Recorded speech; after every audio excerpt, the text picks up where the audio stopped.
Hi guys! Magandang araw po muli sa ating lahat.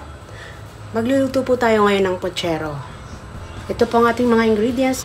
Bawang, sibuyas, luya na maliit, isang chicken cube, konting black peppercorn, saging na sabag, garbanzos, patatas. Nahayaan nating nakababad ang patatas sa tubig para po hindi mag-turn brown. Ito po ang ating pork ribs guys. I-marinate ko po siya ng konting baking soda para po moist at saka tender po siya. Meron tayong cabbage at pechay or bok choy. Tomato puree din po ang gagamitin ko. Hindi ako gagamit ng fresh tomato. At cooking oil. Umpisa na natin. Gigisa na po natin ang ating pochero. Gagamit po tayo ng medyo malaking pot dahil may sabaw po siya.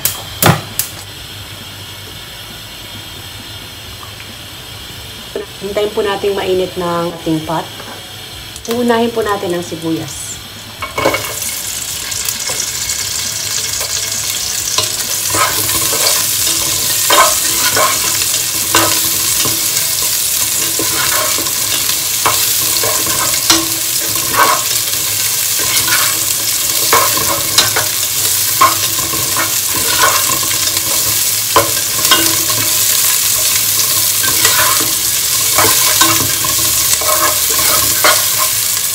Luya,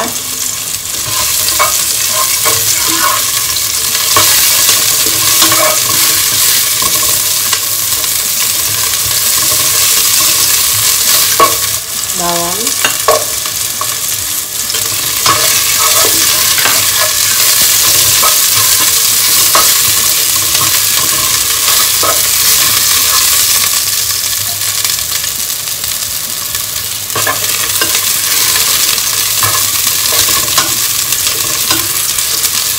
ayan, naamoy natin ang sibuyas, bawang at luya.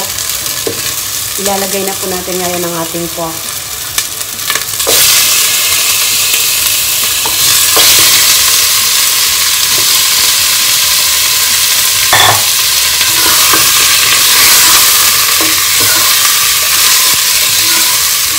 Igigisa po natin siya hanggang medyo mag-brownish.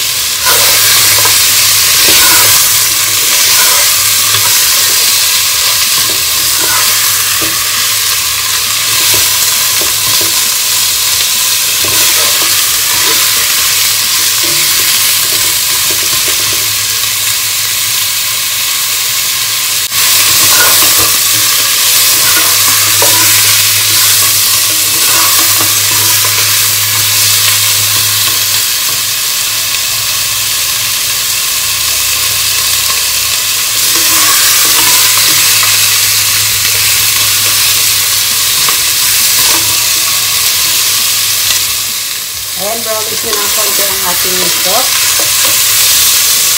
Ilalagay natin po ang ating... Igigisa din po natin siya mga 5 minutes para manuot po yung lasa.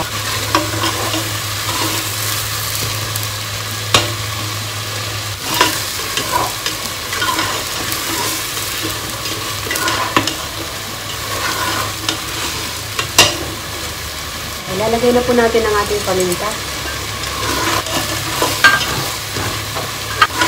Pwede natin siya lagyan ng tubig guys.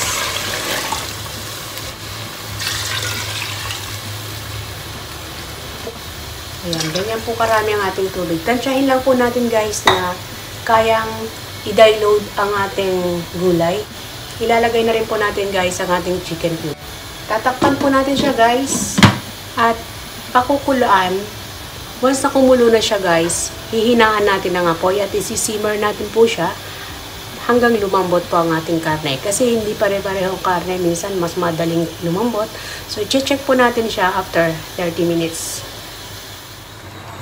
Ito guys, after natin na-simmer, medyo okay na po siya. Malambot na ng konti yung karne. Lalagay natin ang ating saging at ang ating garbanzos. Lalagay na rin natin po ang ating cabbage. Dahil gusto ko po siya malambot. Haluin po natin.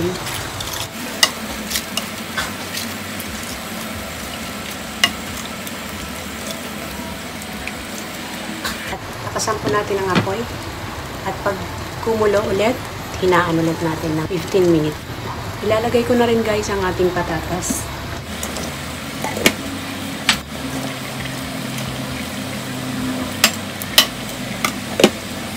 Tikman na natin guys ang ating puchero. Ayan, masarap na siya. Pero hindi po sapat ang kanyang alat. Lalagyan natin siya ng fish sauce.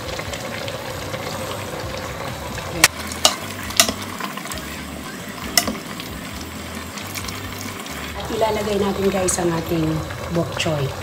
Mabilis lang po ito.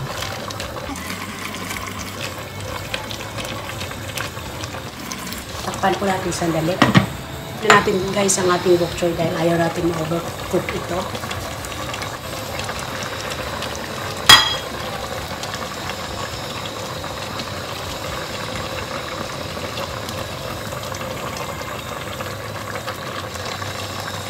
Off na natin po ang apoy dahil okay na po siya. Malambot na lahat.